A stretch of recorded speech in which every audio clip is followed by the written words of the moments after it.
அருமையான தேவனுடைய பிள்ளைகளே, நீங்கள் ஆவிக்குரிய மனிதனா, இல்லை ஜென்ம சுவாபத்திற்குரிய மனிதனா, இல்லை மாம்சீக மனிதனா? தெரிந்து கொள்ள வேண்டும் என்றால் தொடர்ந்து செய்தியோடு இணைந்திருங்கள். முடிவிலே நான் உங்களுக்காக ஜெபிக்கிறேன். இந்த உலகத்துல கள்ள போதகர்கள் இருப்பாங்க, கள்ள தீர்க்கதரிசிகள் இருப்பாங்க. எல்லாமே there will be always counterfeit. counterfeit என்ன தெரியுமா? நம்ம தமிழ்ல என்ன சொல்லுவோம்? டூப்ளிகேட் சொல்லுவோம். எப்படி சொல்லுவோம்? தமிழ்ல என்ன சொல்லுவோம்? சொல்லுங்க. ஏங்க தமிழ்ல டூப்ளிகேட்னு சொல்லாமா இல்லையா? அதுக்கு ஏதாவது ஒரு வார்த்தை சொல்லுங்களேன். தமிழ்ல ஒரு வார்த்தை சொல்லுங்களேன். போலி, கள்ள நோட்டா? நம்ம ஊர்ல நிறைய அடிப்பாங்க பாத்தீங்களா? அதுதான் ஞாபகம் வந்துருச்சு. கள்ள நோட்டாவது போச்சு, கள்ள ட்ரெயினே சொல்றாங்க. கள்ள ட்ரெயின் தெரியுமா? ட்ரெயினே திருடிட்டு போயிட்டாங்க. அப்படிலாம் இல்லை, சும்மா ஒரு தமாஷு. கர்த்தருடைய பிள்ளைகளே, there is always counterfeit.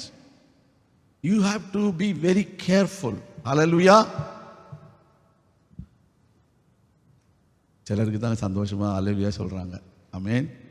நம்ம எல்லாம் ஏமாந்து போயிட்டோமே பாஸ்டர், இவ்வளவு நாளும் சொல்லாம விட்டுட்டீங்களே பாஸ்டர், இதுக்குள்ள ஒரு பெந்தெக்கோஸ்து நாளா வரணும், நீங்க முந்தையே சொல்லி இருந்திருக்கலாம்ல, நாங்கள் எத்தனையோ நாள் போய் உட்கார்ந்துருந்தோம்ல அப்படின்னு சொல்லுவாங்க. என்னுடைய பிள்ளைகளே, நம்ம எப்பவுமே ஜாக்கிரதையா இருக்கணும். ஆமென். அதான் ஆலோசனை. முதலவே வஞ்சகாவி உலகத்துல உண்டு. ஆமென். ஸோ இந்த இடத்துல பாருங்க, அப்போ இந்த ஸ்பிரிச்சுவல் மேனை பற்றி கொஞ்சம் படிச்சுட்டு போயிடுவோம். Okay. He is living under the control of the Holy Spirit. He has the mind of Christ and discerns and esteems spiritual things above the sensual. 1 கொரிந்தியர் 2ஆம் அதிகாரம் 15-16 வசனங்களை நான் இப்போ சொன்ன வசனம் எங்க இருக்குது? ஞாபகம் வச்சு வீட்டில் போய் படிக்கணும். இந்த செய்தியை கேட்ட போதெல்லாம் வீட்டில் போய் வசனம் எடுத்து படிச்சுக்கணும்னு. ஆவிக்குரியவன் எல்லாவற்றையும் ஆராய்ந்து நிதானிக்கிறான். அதான் சொல்றோம். He discerns and esteems spiritual things above the sensual. அடுத்த வசனம் 16வது வசனம். கர்த்தருக்கு போதிக்கத்தக்கதாக அவருடைய சிந்தையை அறிந்தவன் யார்? எங்களுக்கோ கிறிஸ்துவின் சிந்தை உண்டாயிருக்கிறது. அப்ப நமக்குள்ளே கிறிஸ்துவின் சிந்தை இருக்க வேண்டும். We should have the mind of Christ. What is the mind of Christ? Whatever our Lord Jesus Christ preached, taught, these are the teachings we should follow. Mind of கிரைஸ்ட்னா என்ன அர்த்தம்? கிறிஸ்துவின் சிந்தை. நீங்க பாத்தீங்களாங்க, அவங்க அப்பா மாதிரியே இவன் பேசுறான், அவங்க அப்பா மாதிரியே இவன் யோசிக்கிறான், அவங்க அப்பா மாதிரியே தான் எல்லாம் செய்கிறான் அப்படி நம்ம சொல்லமா இல்லையா? அவர் பிள்ளைய பார்த்து தெரியுமா உங்களுக்கு? அவங்க பிளட் எல்லாம் தெரியாதா? ஓகே. எங்களுக்கு ஒரு கசின் இருக்கார், இப்பவும் இருக்கார். அந்த கசினுக்கு ஒரு மகன் இருந்தார், இன்னும் இருக்கார் அந்த கசின். நான் இதெல்லாம் பழைய காலத்தில் ஓல்டு பாஸ்ட் டென்ஸ்ல சொல்லிட்டு இருக்கிறேன். அப்போ சின்ன பிள்ளையா இருக்கும்போது அந்த சின்ன பையனுக்கு, கசினுடைய மகனுக்கு, எங்கள் பாட்டி ஏதாவது, சரி எங்கள் பாட்டி, எங்கள் பெரியம்மா, அவனுடைய பாட்டி ஏதாவது கொடுக்கலன்னா ஓடி போவான், சோறில் போய் நங்கு முட்டுவான். பெரியம்மா என்ன இப்படி பண்ணுறான்னு சொல்லி, அது ஏன் கேட்குற, அவங்க அப்பா அப்படி தான் பண்ணிட்டு இருந்தான்னு சொல்லி, சின்ன பிள்ளையா இருக்கும்போது. அந்த பிள்ளைக்கு எப்படி தெரியும்? அது ஜீன்லேயே வந்துடுது. ஸோ இப்போ உங்கள் பிள்ளை வயிற்றுக்குள்ளே இருக்கும் பொழுதே அந்த பிள்ளைய அப்படியே அந்த வசனத்தை கேட்குது. நம்ம பிள்ளைகளை பார்த்துருக்கீங்களா? இங்கே இருக்கிற பிள்ளைங்க ஒன்றும் சத்தம் போடாது, அழுகிறது இல்லை. ஏன்னா ஏற்கனவே இந்த சத்தத்தை கேட்டு பழகிடுச்சு. இந்த மாதிரி ஞாயிற்றுக்கிழமை வாரத்துக்கு ஒரு நாள் அங்கே கூட்டிகிட்டு போவாங்க ஒரு இடத்துல. அங்கே ஒருத்தர் கண்ணா பண்ணாலும் சத்தம் போட்டே இருப்பார். அங்கே திடீர்னு பார்த்தா அலோன்னு சத்தம் போடுவாங்க, அல்லோலியான்னு சொல்லுவாங்க, எல்லாம் உலோன்னு சத்தம் போடுவாங்க. எல்லாம் அந்த பிள்ளைய பழகிருக்கு. அதனால் அந்த பிள்ளை ஒன்றும் அதிராது. சில பிள்ளைகள் பிறந்த பிறகு கொண்டு வந்தாங்கன்னா அந்த பிள்ளைக்கு அந்த பழக்கம் இல்லைன்னா என்ன செய்யும்? அந்த பிள்ளை பதறு போயிடும். என்னோட புதுசாக ஏதோ நிறைய கேயாஸாக இருக்கே, இங்கே என்ன இருக்குது கேயாஸ் அப்படின்னா என்ன தெரியுமா? ரொம்ப குழப்பமாக இருக்குது. பைபிளில் ஒரு வசனம் சொல்லப்படுது. அந்த வசனம் டக்குன்னு இங்கிலீஷில் எனக்கு வரமாட்டேங்க டக்குன்னு. ஹேவக், அது HVAC இல்லை, HVAVOC, அப்படி ஆயிட்டு அமளி உண்டாயிடுச்சுன்னு சொல்லுவாங்க. ஸோ அப்படி அந்த பிள்ளைக்கு தெரியும். அதே மாதிரி இன்னைக்கு பாருங்க, இன்னைக்கு நீங்கள் நானும் இந்த பரிசுத்த ஆவியானவர் நடத்தப்படும் பொழுது உங்களுக்கு பரிசுத்த ஆவியானவர் சொல்லுறது உங்களுக்கு ஒரு பிரச்சனையே இருக்காது. ஆனால் இல்லாட்டி சொல்லுவாங்க, ஐயோ அந்த சர்ச்சுக்கு நான் போக மாட்டேன், அங்கே போனாவே எனக்கு ஒரு மாதிரி இருக்குது, எனக்கு அங்கே ஒத்து வர மாட்டேங்குது, அந்த சர்ச்சுக்கு போனாவே அங்கே எனக்கு ஒரு ஒன்றுமே செட் ஆகலை, நமக்கு என்னது என்ன ஆகுறதில்ல, நமக்கு செட் ஆகுறதில்ல. நாங்கள் அது ஒரு செட் ஆகிறதுக்கு ஒரு இடத்துக்கு போவோம், அங்கே போவாங்க. இவங்க போனா உண்டு போகாட்டா உண்டு, பிரச்சனை கிடையாது, யாரும் கேட்க மாட்டாங்க. இவங்க எப்போனாலும் போகலாம், எப்போனாலும் வரலாம். அதுக்குன்னு பேர் ஃப்ரீயாக போகலான்னு அர்த்தம், அதுக்கு பேர். ஓகே, இதெல்லாம் உங்களுக்கு அண்டர்ஸ்டாண்ட் பண்ணிக்கணும். இப்போ நீங்கள் ஃப்ரீயாகவே போகலாம், அதாவது 10 மணிக்கு போகணுன்னு அவசியம் கிடையாது, 10:45 போகலாம். போய் நம்மளை ஊரில் பார்த்துருப்போம்ல, கடைசியில் போயிட்டு ஆசீர்வாதம் ஆமென் அப்படி சொன்ன உடனே ஐயர்வாள் அப்படி கிளம்பி போவார் பாருங்க. அப்போ தான் நம்ம போய் ஆமீன் போட்டுட்டு நம்மளும் கிளம்பி வந்துடுவோம். அப்படிப்பட்ட ஜனங்களும் என்ன செய்கிறாங்க, இருக்காங்க உலகத்தில். அவங்களுக்கு இந்த ஸ்டார்டிங்லேருந்து போகவே பிடிக்காது. என்ன ஒரு மாதிரி பிடிக்கும், நமக்கு போனாவே ஒரு மாதிரி இருக்குதுங்க அப்படின்னு சொல்லுவாங்க. அதெல்லாம் என்ன அது கிறிஸ்துவின் சிந்தை கிடையாது. ஏன்னா ஆண்டோடைய சமூகத்தில் போகும்பொழுது அதை நம்ம என்ன செய்யணும், அதை நம்ப செய்யணும். அப்போ பிசாசு என்ன செய்வான், நம்மளை பொய்யை நம்பும்படி செய்வான், நம்ம பொய்யை நம்பும்படி செய்வான். அது பிசாசுடைய வேலை, தெரியுமா? எரேமியாவின் புத்தகம் 28ஆம் அதிகாரம் 15வது வசனம் சொல்லுது. எரேமியா தீர்க்கதரிசி சொல்றாரு, அனனியானு ஒரு கள்ள தீர்க்கதரிசி இருந்தான். அனனியானு ஒரு கள்ள தீர்க்கதரிசி. அவன் சொல்றான், 2 வருஷத்துல பாபிலோனில் உள்ள சிறையிருப்பெல்லாம் முடிஞ்சு போயிடும். இந்த கழுத்தில் ஒரு நுகத்தை வச்சுட்டு இந்த நுகத்தை அவன் முறிக்கிறான். யாருடைய நுகம்? எரேமியாவுடைய நுகத்தை முடிச்சுட்டு சொல்றான், 2 வருஷத்துல நீங்க எல்லாம் சிறையிருப்பை விட்டு வீட்டுக்கு போயிடுவீங்க. அப்ப மக்களுக்கெல்லாம் ரொம்ப சந்தோஷம். மக்களுக்கு எப்போ சந்தோஷம் தெரியுமா? ஈஸியாக சொன்னோம்னா சந்தோஷம், கொஞ்சம் ஜாலியாக சொன்னால் சந்தோஷம், அவங்களுக்கு லெகுவான காரியங்களை சொன்னால் சந்தோஷம். அப்படி எரேமியா சொல்கிறான், நீங்கள் 70 வருஷம் அடிமைத்தனம் ரொம்ப ஹார்டு அப்படின்னு நினைக்கிறோம். அவன் சொல்கிறான் 2 வருஷத்தில் எல்லாமே முடிஞ்சு போயிடும், வீட்டுக்கு போயிடலாம், எருசலேம் போயிடலான்னு சொல்கிறான். கடைசியில் என்னாச்சு, 2 வருஷத்துக்குள்ளே அவன் தான் அந்த அனனியா என்ன செய்யதான் மரித்து போனான். அது கடைசி வசனம் சொல்லுது பாருங்க. இதில் 15வது வசனம் சொல்லுங்க, வாசிக்கமா. இப்போதும் அனனியாவே கேள், கர்த்தர் உன்னை அனுப்பினதில்லை, நீயோ இந்த ஜனத்தை பொய்யை நம்பும்படி செய்தாய். பாருங்க, கர்த்தர் அனுப்பாத தீர்க்கதரிசி வந்து மக்களிடத்துல பொய்யை நம்பும்படி செய்வான். அப்ப யாரு பொய்க்கு பிதா? யாரு? பிசாசு, சாத்தான். அப்ப பொய்யை நம்பும்படி செய்கிற ஒரு அனனியா இருந்தான் அந்த நாட்கள்ல. கொஞ்சம் கவனமா இருக்கணும்.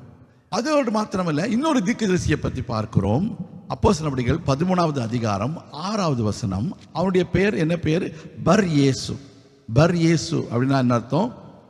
இங்கிலீஷில் பர் இயேசு, தமிழில் அர்த்தம் சொல்கிறேன், சன் ஆஃப் ஜீசஸ்ன்னு அர்த்தம். பர், ஐ மீன் இபின் பர் அப்படின்னு சொல்லுவாங்க. பர் திமேயு.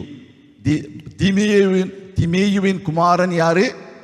பர்திமேயு. ஓகே, அப்ப இந்த பர் இயேசுன்னு ஒருத்தன் இருந்தான். அவன் யாரு? அவன் இஸ் எ சார்சரர். அப்படின்னா என்னது? மாயவித்தைக்காரன். அவன் ஒரு என்ன மாயவித்தைக்காரனும் சொல்லுங்க, கள்ள தீர்க்கதரிசியும். அவன் யாரு? ஒரு யூதன். அப்போ அவன் மாயவித்தையை பண்ணியே மக்களை அப்படி மயக்கிட்டு இருந்திருக்கிறான். ஸோ அந்த நாட்களில் அவனை என்ன செய்தாங்க? சீஷர்கள் என்ன செய்தாங்க? அவனை துரத்திட்டாங்க. வாசிக்கிற பின்னுள்ள இந்த 13வது அதிகாரத்தை நீங்கள் வாசித்தீங்கன்னா அவனை சபித்து அப்புறப்படுத்துகிறதை நம்ம பார்க்கிறோம். ஐ மீன், அப்போ நம்ம கொஞ்சம் யோசிக்கணும், கொஞ்சம் ரொம்ப கேர்ஃபுல்லாக இருக்கணும். அதான் இயேசு என்ன சொன்னார்? நீங்கள் அவருடைய கனிகளால் அறியப்படுவீர்கள். It is not only what they profess, but it is important to see their fruits. கனிகளால். வாசிப்போம். மத்தேயு சுவிசேஷம் 7வது அதிகாரம், Matthew's gospel chapter 7 verses 20 onwards. ஆதலால் அவர்களுடைய கனிகளினாலே அவர்களை அறிவீர்கள். ஆமென். அப்போ by their fruits you will know them. Who are they? They prophesied, they performed miracles. இந்த 21வது வசனமா? பரலோகத்தில் இருக்கிற என் பிதாவின் சித்தத்தின்படி செய்கிறவனே அல்லாமல் பரலோக ராஜ்யத்தில் பிரவேசிப்பானே அல்லாமல் என்னை நோக்கி கர்த்தாவே கர்த்தாவே என்று சொல்லுகிறவன் அதில் பிரவேசிப்பதில்லை. அப்போ பரலோகத்தில் பிரவேசிக்க வேண்டும் என்றால் நம்ம என்ன செய்யணும்? தேவ சித்தம் செய்கிறவர்களாக இருக்க வேண்டும். தேவ சித்தம். சில சமயம் தேவன் சொல்லுவார், நீங்க போகாதன்னு சொல்வார். என்ன சொல்வாரு? போகாத. God will forbid you to go some other places. உதாரணமா வாசிப்போம். அப்போஸ்தலர் நடபடிகள் 16வது அதிகாரம் 7வது வசனம். Acts 16:7. மீசியா தேசம் மட்டும் வந்து பித்தினியா நாட்டுக்கு போக பிரயத்தனம் பண்ணினார்கள். ஆவியானவரோ அவர்களை போகவட்டாதிருந்தார். ஆமென். See, the people, the disciples, the apostles, those were with Paul or Luke, gospel, the one who wrote Acts of Apostles, who is Luke, the doctor. He is writing, they tried to go into Bithynia, but the Spirit of God did not permit them. So there are times the Holy Spirit will not allow you to go to certain places when you need to pray, you need to ask whether you do the will of God. Amen. அப்ப தேவ சித்தத்தை செய்யறவன் தான் பரலோகம் போக முடியும்னு சொன்னாரு. அப்ப இந்த இடத்துல பாருங்க, அப்ப தேவ சித்தத்தை எப்படி செய்ய முடியும்? We need to pray and receive God's guidance to do the will of God. Here when they asked whether they need to go to Bithynia, the Spirit of God did not permit them. Okay? So there are times the Spirit of God will allow us to do ministry. There are times the Spirit of God will not allow. Amen. வாசிப்போம் 13வது அதிகாரம் 2வது வசனம். 13:2. அவர்கள் கர்த்தருக்கு ஆராதனை செய்து உபவாசித்துக் கொண்டிருக்கிற போது. ஒரு நிமிஷம் brother. 13:2. Thank you so much. வாசிக்கமா. பர்னபாவையும் சவுலையும் நான் அழைத்த ஊழியத்துக்காக அவர்களை பிரித்து விடுங்கள் என்று பரிசுத்த ஆவியானவர் திருவுளம் பற்றினார். So they asked God whether it is the will of God for Paul and Silas, or sorry, Paul and Barnabas to go for ministry. They asked that divine will of God.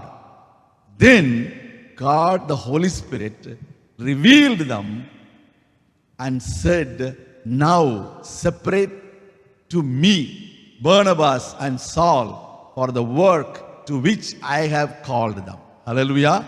தேவ ஆவியானவர் சொல்கிறாரு, நான் அழைத்த இந்த ஊழியத்தை அவர்கள் நிறைவேற்றும்படிக்கு அவர்களை பிரித்து விடுங்கள் என்று சொல்கிறார். தேவ ஆவியானவர் எப்ப சொன்னாரு?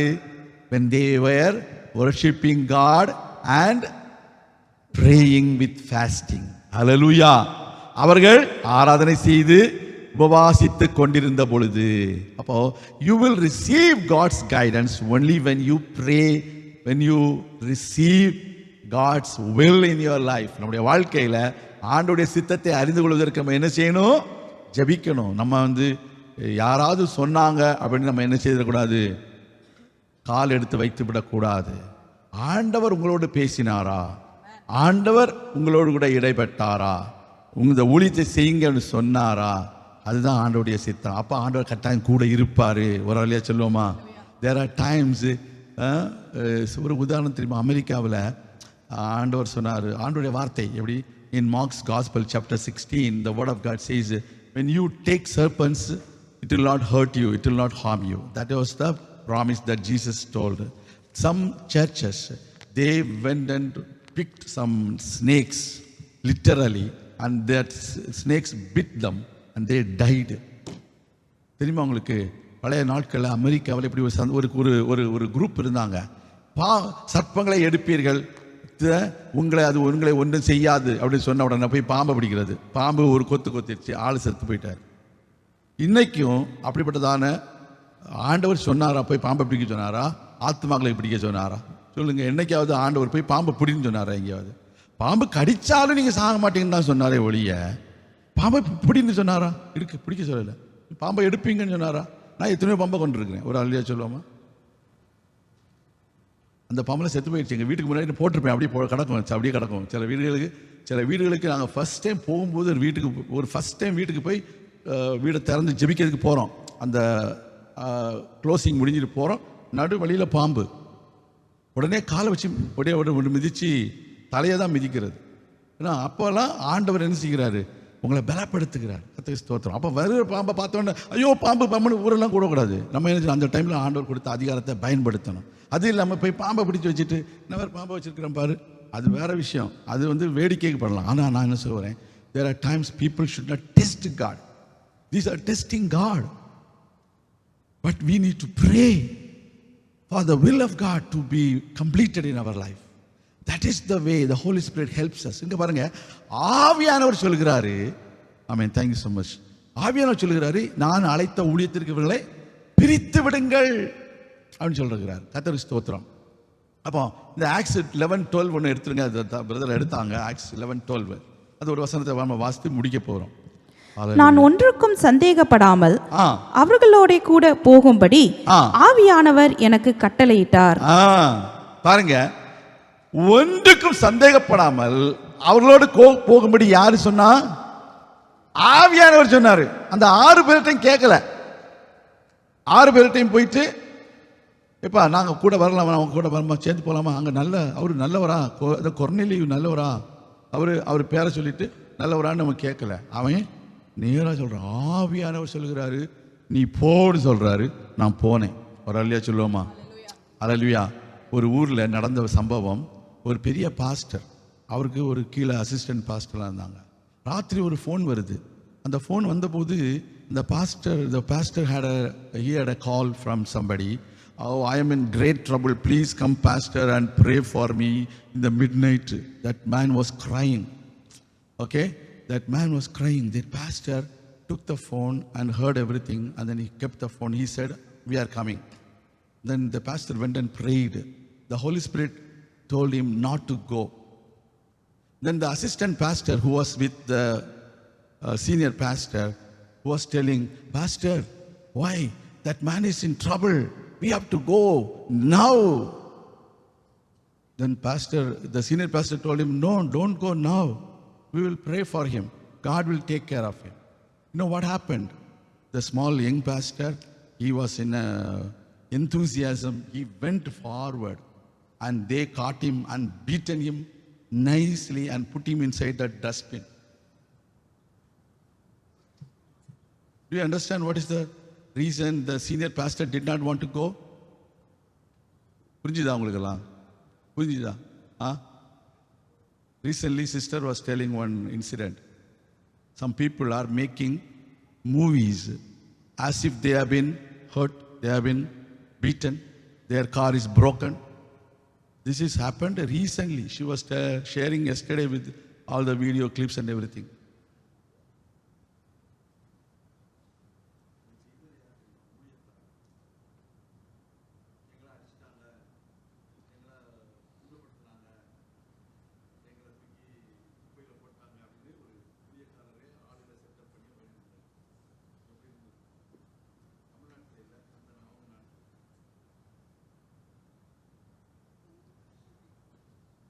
சொல்லக்கூடியது உண்மையான சம்பவம். இது வேற சம்பவம். ஓகே, என்ன சொல்றேன்?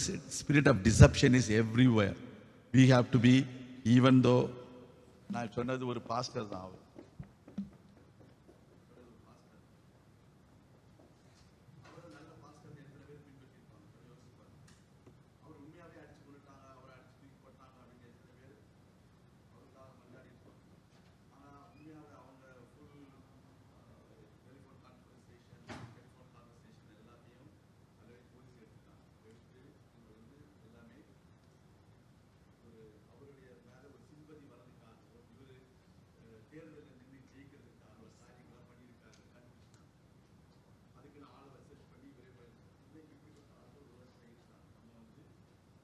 ரொம்ப கேர்ஃபுல்லாக இருக்கணும். கர்த்தருடைய பிள்ளைகளே, நம்ம ஜெபம் பண்ணி நீங்களும் அப்படி நல்ல ஆட்கள், நீங்களும் நல்லவங்க, கர்த்தர் உங்களை ஆசீர்வதிப்பார். நீங்கள் சிரிக்கிறத பார்த்தாவே தெரியுது.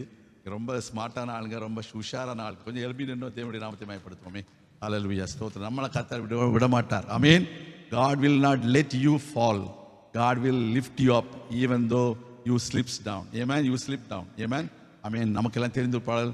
ஆமென். எலியாவின் பலிபீடத்தில் இறங்கின அக்கினியே. ஆமென்.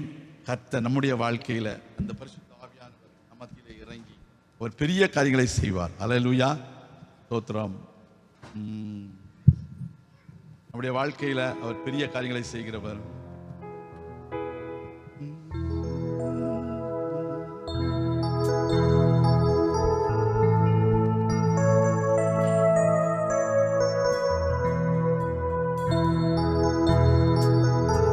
அமீன். இறங்கிடும். அமீன். அபிஷேகம், அபிஷேகம். கரங்களை தட்டி போடுவோம்.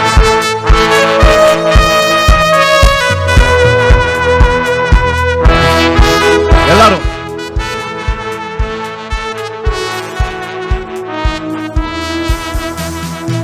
அபிஷேகம், அபிஷேகமே இப்போ தாரும் தெய்வமே, அக்கினி அக்கினியாய் என்னை மாற்றும் தெய்வமே. எல்லாரும் அபிஷேகம், அபிஷேகமே இப்போ தாரும் தெய்வமே, அக்கினி அக்கினியாய் என்னை மாற்றும் தெய்வமே. மோசேயை வனாந்திரத்தில் சந்தித்த அக்கினியே, என் வாழ்க்கையையும் உங்க அக்கினியால் சந்தியும் தெய்வமே, எங்க வாழ்க்கையையும் உங்க அக்கினியால் சந்தியும் தெய்வமே. அபிஷேகம், அபிஷேகமே இப்போ தாரும் தெய்வமே, அக்கினி அக்கினியாய் என்னை மாற்றும். ஆண்டவரே என்னை அக்கினியாய் மாற்றும் என்று பாடுவோம். அபிஷேகம், அபிஷேகமே இப்போ தாரும். ஆண்டவர் நமத்தில் இறங்கிக் கொண்டிருக்கிறார். அவருடைய அக்கினி நமத்தில் இறங்கிக் கொண்டிருக்கிறது. ஆண்டவர் உங்களை நிரப்புகிறவர், உங்களை நிரம்பி வழியும் செடி ஆசீர்வாதமாய் மாற்றுகிறவரும். ஏசாயாவை அக்கினியால் தொட்ட என் தெய்வமே, என் வாலிபத்தையும் உங்க அக்கினியால் தொட்டுவிடும் தெய்வமே, உங்க வாலிபத்தையும் உங்க அக்கினியாலே தொட்டுவிடும் தெய்வமே. அபிஷேகம், அபிஷேகமே இப்போ தாரும் தெய்வமே, அக்கினி அக்கினியாய் என்னை மாற்றும் தெய்வமே. எல்லாரும் அபிஷேகம், அபிஷேகமே இப்போ தாரும் தெய்வமே, அக்கினி அக்கினியாய் என்னை மாற்றும் தெய்வமே. உலர்ந்து போன எலும்புகளை உயிர்ப்பித்த அக்கினியே, உலர்ந்து போன என் வாழ்க்கையையும் உயிர்ப்பியும் தெய்வமே, உலர்ந்து போன என் வாழ்க்கையையும் உயிர்ப்பியும் தெய்வமே. அபிஷேகம், அபிஷேகமே இப்போ தாரும். எல்லாரும் யாருமே மௌனமா இருக்க வேண்டாம். தேவனுடைய அக்கினியை பெற்றுக்கொள்ளுங்க, அக்கினியை பெற்றுக்கொள்ளுங்க. You should need the Holy Spirit. You should be able to discern the evil spirit from the Holy Spirit. எல்லாரும் ஷபாபா யாரும் ஷபாரபதிபரபரபர இயேசு கிறிஸ்துவின் நாமத்தினாலே அக்கினி இறங்கட்டும், அற்புதங்கள் நடைபெறட்டும். ஓ ரபபா திபா ரபா சந்து ரபபா என்னை மாற்றும் தெய்வமே. அபிஷேகம், அபிஷேகமே இப்போ தாரும் தெய்வமே, அக்கினி அக்கினியாய் என்னை மாற்றும் தெய்வமே. ஆண்டவரே என்னை அக்கினியாய் மாற்றும் என்று சொல்லுங்க. ஆண்டவரே நான் அக்கினி ஜுவாலையாக மாற வேண்டும். இந்த உலகத்துல தேவனுடைய பிள்ளைகளே, நீங்கள் அக்கினி ஜுவாலையாய் மாறும் பொழுது அசுத்தங்கள் சுட்டெரிக்கப்படும். தேவனுடைய பிள்ளைகள் தேவனுக்காக சாட்சியாய் நிற்க முடியும். பிசாசின் கிரியைகள் அழிக்கப்பட முடியும். அந்தகார சக்திகள் உங்களை நெருங்க முடியாது. தேவனுடைய வல்லமை உங்களை நிரப்பிக்கொண்டே இருக்கிறது.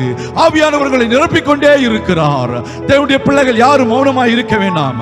அபிஷேகம் பெற்றவர்கள், ஆவியானவர்கள் நடத்தப்படுகிற தேவனுடைய பிள்ளைகள் தேவனுடைய சமூகத்தில் அக்கினி எனக்கு வேண்டுமாண்டவரே, அபிஷேகம் எனக்கு வேண்டுமாண்டவரே, அக்கினியினால் என்னை அபிஷேகம் என்று சொல்லுங்க. தேவனுடைய வல்லமையுள்ள ஆவியானவர் அக்கினி அபிஷேகத்தினாலே ஒரு ரபா தீபா ரபா சந்துர மரிபெரா ரபா ரபா ரபா. இயேசுவே அப்பா, நம்முடைய பிள்ளைகளுக்காக நான் ஜெபிக்கிறேன். எல்லா கட்டுகளும் உடைக்கிறோம். ஹல்லேலூயா. சிம்சோனை கட்டி இருந்ததான நூல் அக்கினி பட்ட பொழுது அது அறுந்து போயிற்று என்று சொல்லப்படுகிறது.